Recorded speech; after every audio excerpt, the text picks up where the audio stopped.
Ang mabuting balita ng Panginoon ayon kay San Mateo. Papuri sa iyo, Panginoon.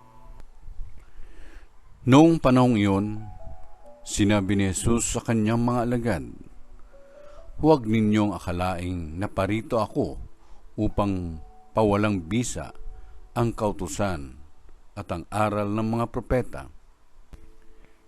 Naparito ako hindi upang pawalang bisa, kundi para ipaliwanag at ganapin ang mga iyon. Tandaan ninyo ito, magwawakas ang langit at ang lupa, ngunit ang kaliit-liitang bahagi ng kautusan ay di mawawala ng bisa hanggat hindi nagaganap ang lahat.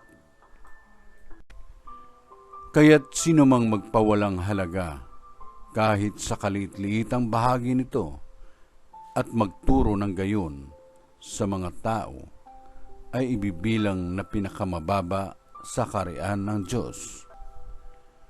Ngunit ang gumaganap ng kautusan at nagtuturo na tuparin iyon ay ibibilang na dakila sa kaharian ng Diyos." Ang mabuting balita ng Panginoon. Pinupuri ka namin, Panginoong Hesukristo.